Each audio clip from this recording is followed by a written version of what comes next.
Hello les graines de joie, bonjour, bonjour ou rebonjour pour ceux que j'ai déjà croisés ce matin pour la méditation à 8 heures et le cours de yoga à 9 heures. Bienvenue dans ce 74e jour de défi, oser être soi. Je crois que ce confinement décidément nous invite à oser être nous-mêmes, à aller oser côtoyer nos ombres, oser voir tout ce qui ne va pas à l'intérieur de nous, nous permettre d'oser aussi l'introspection. Je crois que cet arrêt total là m'invite finalement aussi à m'arrêter dans ma tête. Je dirais que voilà, le brouhaha, il est à l'extérieur, mais il est aussi bien entendu dans ma tête, puisque le monde est à l'image de ce qui se passe à l'intérieur de moi. Et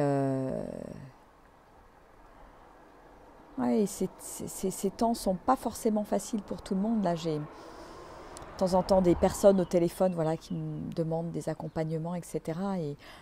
Et des personnes qui se retrouvent seules face à elles-mêmes. Et en fait, il y a quelque chose de pas facile, comme si tout le monde qu'on s'était construit autour, le travail, etc., était un petit peu une fuite en avant pour éviter quelque part cette rencontre avec soi-même.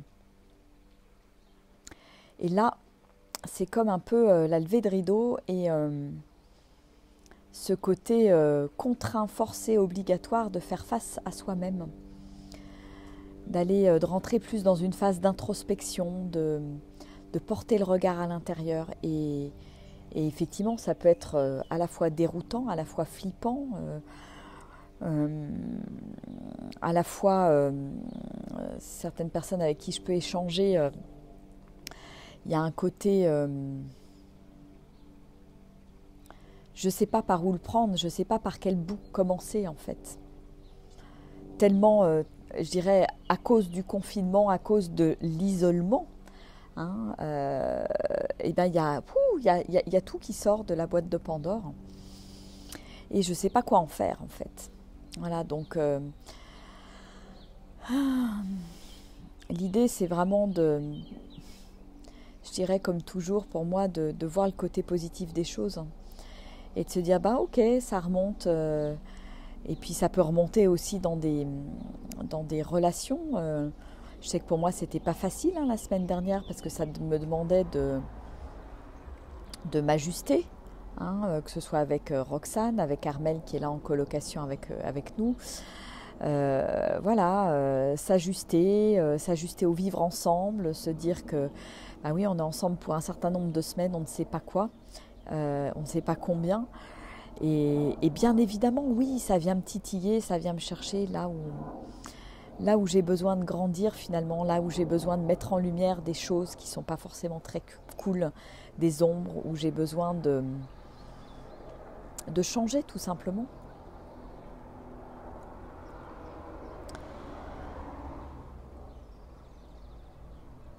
Ouais, je crois que c'est vraiment arrêter finalement la mascarade en fait. Je pense qu'il y a beaucoup de gens qui vivent à côté d'eux-mêmes, qui ne sont pas eux-mêmes, qui vont agir en fonction des autres, en fonction du regard des autres, en fonction du jugement des autres, en fonction de leur position sociale, en fonction de l'argent qu'ils ont sur leur compte en banque, en fonction de tous les biens matériels qu'ils peuvent avoir.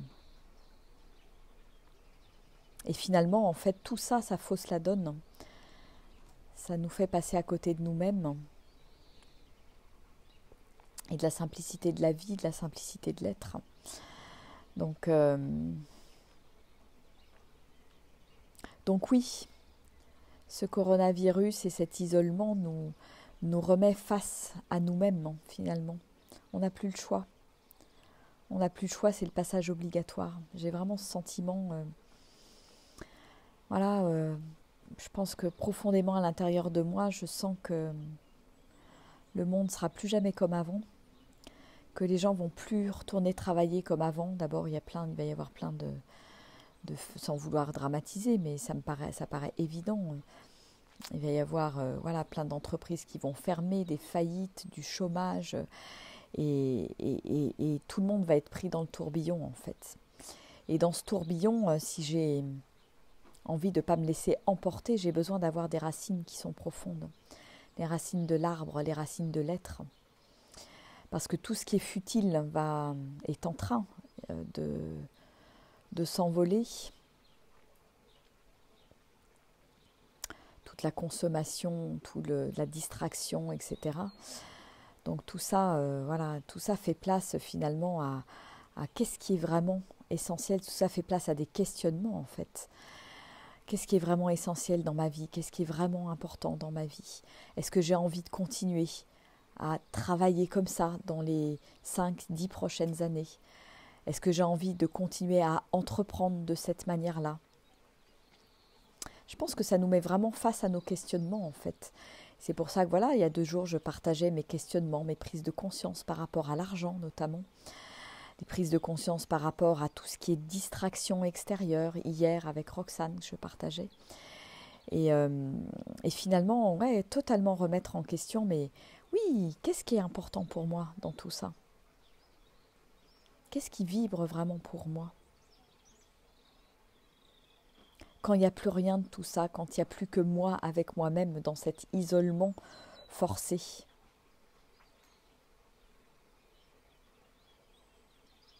Avec le retour aux vraies valeurs de l'amour, de la famille, de l'entraide, de la solidarité. Ouais, je trouve ça vraiment, vraiment formidable en fait. Et en fait, voilà, je me réjouis en fait de cette période qu'on est en train de traverser parce que ça bouleverse plein de choses, ça bouleverse plein d'idées reçues. Ça bouleverse notre ego aussi, qui s'en prend plein la figure. Et j'en reviens toujours à la même conclusion. C'est voilà, j'ai besoin de m'abandonner à ce qui est, m'abandonner à la vie, m'abandonner à l'incertitude, ne pas savoir de quoi demain sera fait. On a tellement voulu contrôler nos vies qu'aujourd'hui, voilà, on est dans le total out of control. Et en fait, je trouve, moi, personnellement, ça me fait beaucoup de bien. Finalement, de plus savoir de quoi sera fait le lendemain, de pas savoir, voilà, au mois de mai, j'ai des semaines qui sont prévues sur le chemin de Compostelle en mai-juin. Je ne sais pas, voilà, je ne sais pas ce qui va en être. Est-ce qu'elles vont avoir lieu, est-ce qu'elles vont ne pas avoir lieu? Et en même temps, je me dis, s'il y a bien une chose dont les gens vont avoir besoin en sortant de cette période de confinement, c'est de se reconnecter à la nature. Et puis, si les voyages ne se font plus, parce que pour X raisons, parce que des entreprises vont faire faillite, parce que des services vont disparaître, peut-être purement et simplement, j'en sais rien.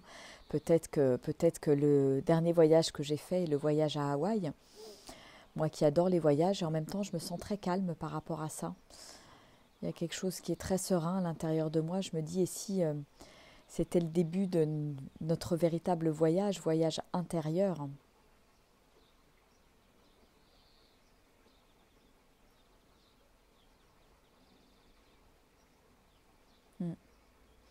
Donc voilà, donc accepter ça, accepter ce côté sans réponse, sans contrôle, sans lendemain, sans savoir ce qui va se passer. Cette incertitude et en même temps, pour moi, c'est le vivant en fait. C'est le vivant et la nature est sans arrêt dans l'impermanence, en constante évolution. On ne peut pas la contrôler, elle est incontrôlable, la nature.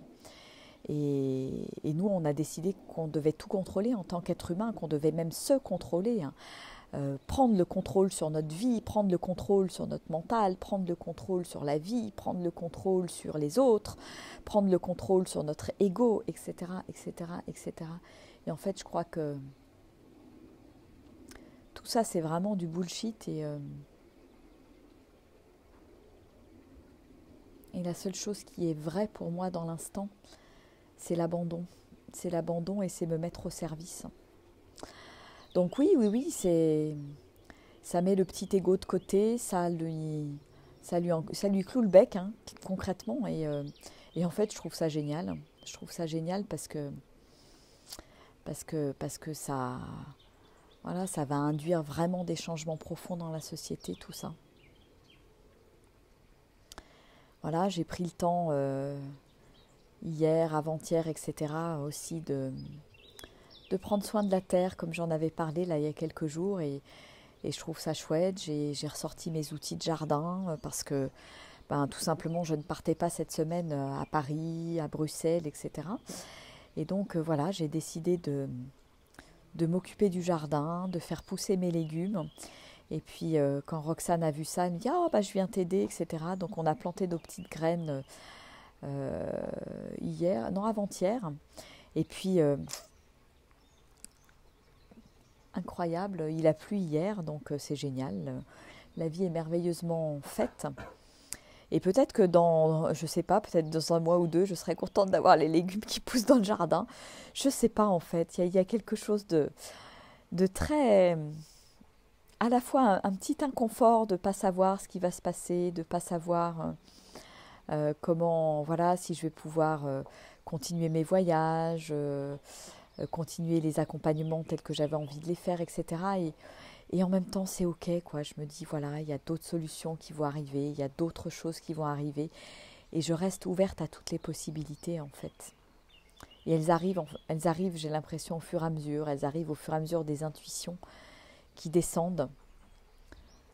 Parce que pour moi, c'est ça, me mettre au service. C'est vraiment pas agir et passer à l'action depuis mon petit ego qui a décidé de faire ci, de faire ça, etc. Mais voilà, c'est tiens, qu'est-ce qui vient aujourd'hui, qu'est-ce qui descend comme intuition et ok, ça me plaît, je le mets en place, je le propose.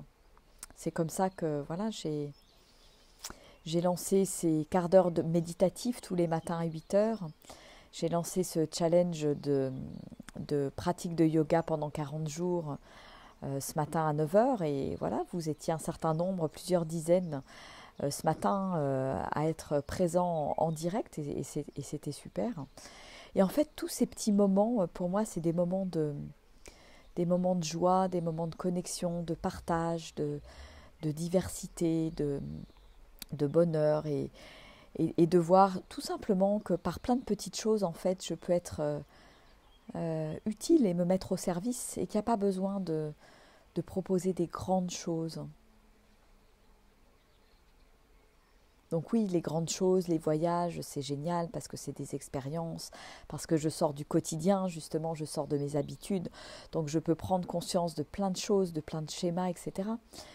Mais finalement, il y a plein de petites choses que je peux... Ouais, j'ai le sentiment que je peux apporter dans la vie des gens, je peux contribuer par plein de petites choses. Les vidéos que je fais tous les jours depuis 74 jours, je pense qu'elles contribuent aussi. Et ça me réjouit aussi. Ouais, ça m'apporte vraiment... ça apporte du sens en fait à ma journée, à ma vie. Et je pense qu'il y a vraiment quelque chose de l'ordre du sens qui va se passer là dans les semaines à venir avec cet isolement, ce confinement. Voilà, j'avais encore un échange ce matin avec quelqu'un que je vais accompagner là pendant ces semaines de confinement. Voilà, il y a une vraie quête de sens en fait. Une vraie... j'ai plus envie de fonctionner comme avant. J'ai envie de bouger, mais je ne sais pas comment faire. Je ne sais pas comment m'y prendre. C'est compliqué pour moi et je demande de l'aide en fait. J'ose demander de l'aide. Et c'est particulièrement difficile pour les gens qui ont l'habitude d'avoir une position plutôt de sauveur, d'aider les autres, d'être toujours au service des autres. Et ça remet la question de « et si je me mettais à la première place dans ma vie ?» Parce que la première personne à aider, c'est moi, c'est moi-même. Et,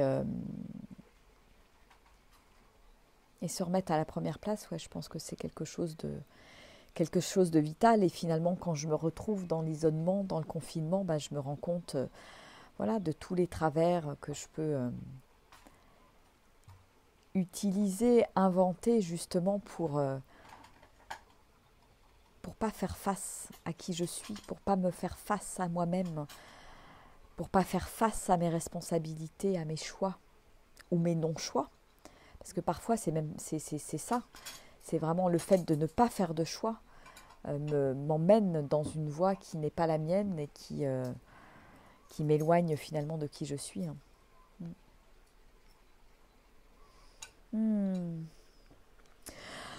Donc voilà l'état de mes réflexions là aujourd'hui et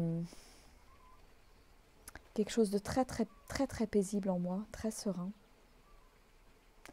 Comme si voilà, après l'agitation de la première semaine d'isolement et de confinement, il y a vraiment quelque chose qui se pose, qui se dépose à l'intérieur de moi et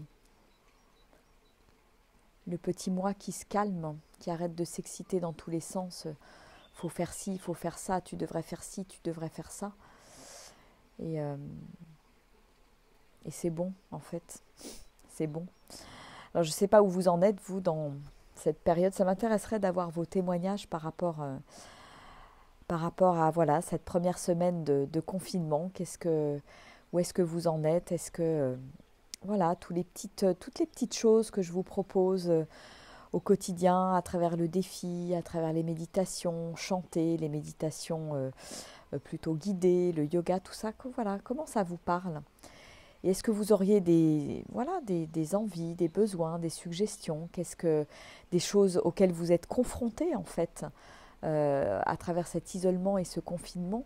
Est-ce que vous avez des questionnements en fait? Voilà, j'ai envie de poser ça sur la table parce que hier il y a quelque chose qui venait aussi de pourquoi pas organiser une fois par semaine des cercles de parole, vous laissez la parole avec justement avec Zoom.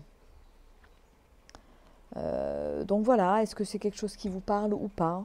Est-ce qu'il y a d'autres choses qui émergent pour vous? Donc voilà, j'ai envie de laisser la vie me parler à travers vous par rapport à des éventuels besoins, des éventuelles suggestions. Donc voilà, n'hésitez pas à partager. N'hésitez pas à partager aussi cette vidéo, les posts que je peux faire, les propositions que je peux faire vraiment différentes qui vont parler aux uns ou aux autres. Et je crois que je redis le message que j'ai donné hier, ne vous éparpillez pas, vraiment. Restez dans cette profondeur, allez dans cette profondeur qui nous est demandée aujourd'hui. Allez à la rencontre de vous-même, allez à la rencontre de vos richesses intérieures. Ça ne se passe pas à l'extérieur, c'est tout à l'intérieur. Et là, je veux dire, vous avez certainement lu plein de trucs à propos de ça, mais là, ce qu'on vous demande et ce qu'on nous demande, c'est pas juste de parler, c'est pas juste de lire, c'est pas juste de prendre conscience, c'est d'expérimenter ces richesses intérieures, ce voyage intérieur. Voilà ce que j'avais envie de partager avec vous aujourd'hui et j'accueille avec joie et gratitude tous vos témoignages. Je vous remercie pour vos participations libres, en conscience, vos dons libres, parce que ça me met aussi du baume au cœur de recevoir ces dons et de voir que c'est possible de fonctionner différemment en fait. Ce que je recevais comme intuition il y a quelques jours à propos de l'argent, je me dis que voilà, c'est peut-être aussi possible de construire un nouveau modèle d'échange en fait, voilà, je propose mes services et quel est ton prix juste en fait en face. Wow, et c'est une grosse remise en question, c'est une nouvelle manière de penser, de voir la vie, de voir l'argent, de ne plus mettre l'argent au centre en fait, mais de mettre finalement qui je suis au centre et de laisser aussi à l'autre la responsabilité de donner de la valeur à ce qu'il reçoit finalement. Voilà. Bon, bah écoutez, je vous fais des gros bisous. Moi, je vais profiter un petit peu du soleil qui est revenu, c'est génial. Et je vous embrasse bien bien fort et je pense que je vais aller faire des câlins aux arbres cet après-midi, hein, puisque comme le nombre de personnes à qui on peut faire des câlins aujourd'hui est restreint, eh bien profitons-en, allons faire des câlins aux arbres et dans la nature. Voilà, allez, je vous embrasse bien fort et je vous dis à demain. Gros bisous, à demain, donc 8 heures pour le petit quart d'heure de méditation et 13 heures pour la vidéo du défi. Gros bisous, au revoir.